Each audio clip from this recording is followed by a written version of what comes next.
Yeah, I don't know if I can beat Michael with his energy and his amazing comments, but I do want to say, Patricia, congratulations from the bottom of my heart for an incredible product that I know will make a difference for many, many facilitators who go online, just like me, not really prepared to expect anything to go wrong and for everything to go wrong. So, what I appreciated first, I'm honored to be part of your VIP team and to have read the book in advance.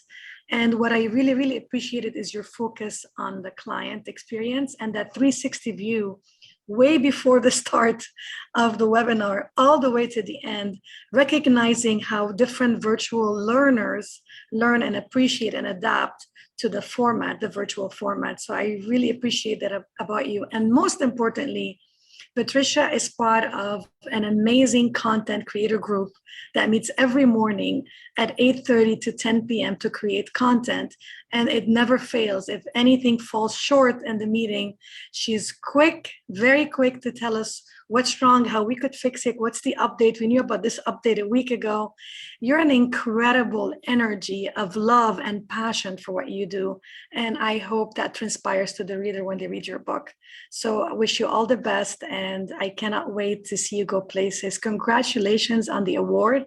So well deserved. Thank you so much. Oh, I appreciate all of you and your kind words, both of you, Loubna and Michael. Thank you.